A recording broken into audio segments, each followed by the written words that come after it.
Let's kick off this explainer with what I think is literally one of the most fascinating questions in all of modern history. How on earth did 19th century India, which, remember, was this massive, incredibly diverse landscape of different regions, kingdoms, and cultures, how did it suddenly just unite to demand sovereignty? I mean, for centuries, India was this complex tapestry of totally distinct identities, but then in just a few short decades, boom, this shared consciousness emerged that would eventually dismantle an entire empire. So today, we're exploring the genesis of Indian nationalism. We're going to trace the exact historical threads that took a highly fragmented, deeply divided society and wove it into an absolutely unstoppable, unified political force.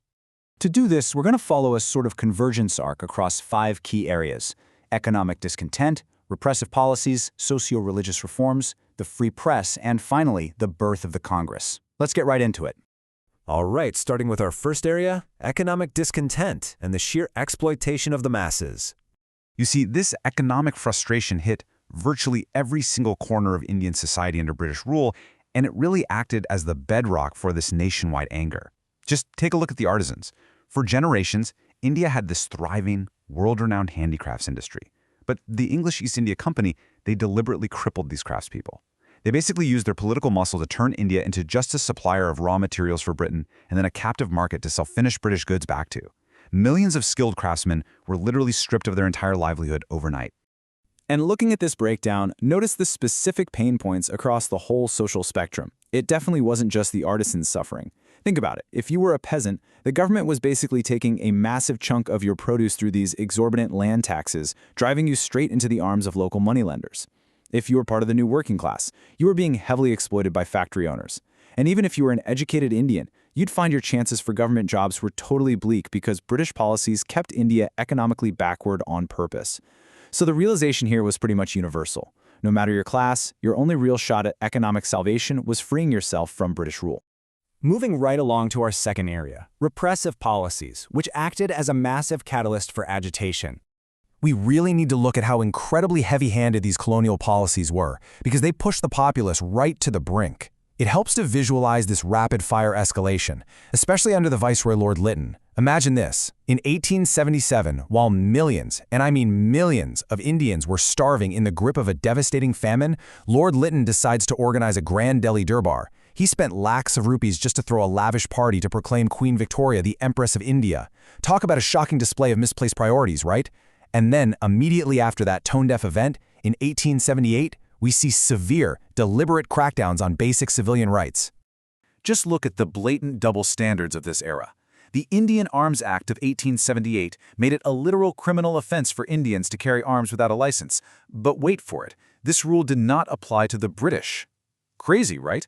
Then jump to 1883 under Lord Ripon. Sir C.P. Ilbert tries to propose a bill to introduce just a little bit of equality by allowing Indian judges to try British or European persons in court. Well, the British community in India was so outraged by this that they started a whole defense association to protect their special privileges, and they actually forced the government to withdraw the bill.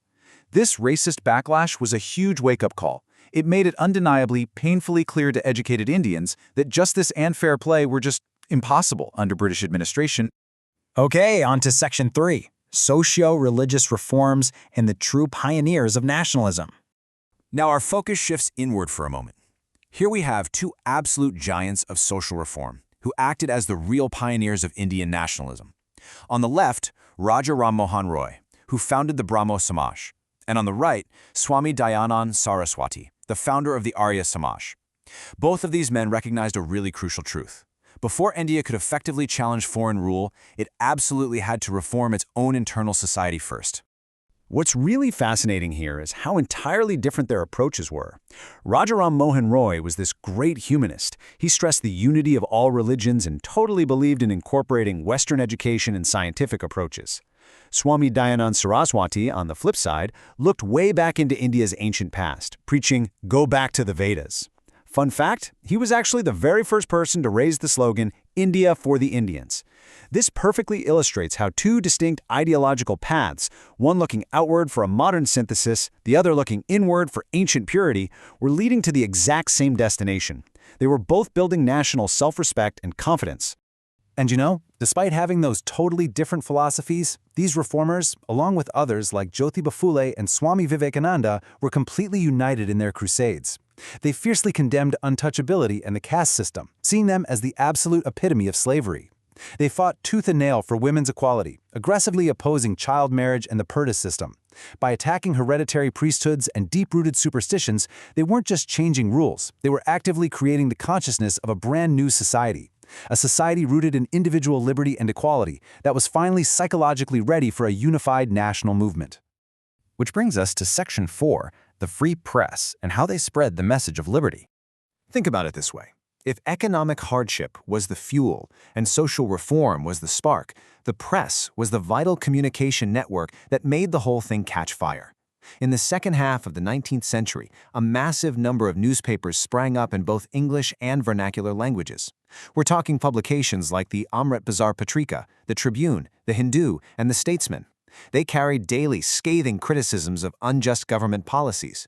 But honestly, more importantly, they made it entirely possible for completely different social groups, spread across vast geographical distances, to actually talk to each other and exchange views. Thanks to the press, these modern liberal ideals of home rule, liberty, and independence stopped being isolated regional grievances and finally became shared national concepts. And finally, Section 5, the birth of the Congress, where a national platform truly emerges. So, this is where all our historical threads finally converge. But before the Congress itself was officially born, several early associations laid some absolutely critical groundwork. The most notable one, the East India Association, which was actually founded way over in London back in 1866 by Dadabhai Naoroji, often called the Grand Old Man of India. He recognized something super important. The British public themselves needed to be made aware of the true, grim state of affairs back in India. These early regional and international groups formed the base, realizing that until Indians had one unified sovereign voice, true progress was basically just a pipe dream. All of this momentum culminated on one specific day, December 28, 1885. At the Gokuldas Tejpal Sanskrit College in Mumbai, 72 delegates from all over the country met up to officially lay the foundation of the Indian National Congress. And presiding over this incredibly historic first session was none other than W.C. Banerjee. Now, in his very first presidential address, Banerjee clearly defined the agenda for this new unified voice through 4 very deliberate steps. Take a look at these aims. Notice how careful and structural they are.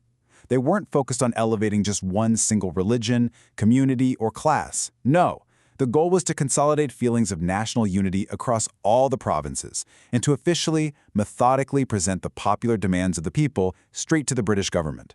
They would literally forging a cohesive, modern nation right there in that room. But guys, the profound irony here is the British reaction at the time. Get this, the British Viceroy, Lord Dufferin, actually favored the creation of the Congress. Seriously. Why? Well, because he believed it would act as a sort of safety valve. He figured that by giving educated Indians a little platform to formally vent their frustrations, it would safely let out all that mounting pressure of popular discontent. He literally thought this was a clever way to safeguard British interests and prevent another massive uprising. Wow, was he wrong? A quick glance at the rapid momentum of the Congress's resolutions shows this was no mere safety valve. Just look at how fast their ambitions scales up. From those early organizational meetings, we suddenly see them singing the national anthem for the first time in Kolkata in 1911. By 1916 in Lucknow, they're signing joint pacts with the Muslim League. And fast forward to the 1929 Lahore session, they are openly declaring the goal of Purna Swaraj, which means complete and total independence, and they're launching the civil disobedience movement. Which leaves us with this final, really provocative thought. We started this explainer by asking how a fractured subcontinent united. We've seen how economic pain, really repressive laws, and widespread social awakening, all bound together by a free press, built this unstoppable momentum. But consider this. How did a unified movement born out of deep colonial exploitation and literally intended by the British to just manage and dilute dissent ultimately grow powerful enough to entirely dismantle that very empire by 1947? I guess it's a powerful testament to the fact that once the consciousness of an entire nation is awakened, well, absolutely no safety valve can contain it.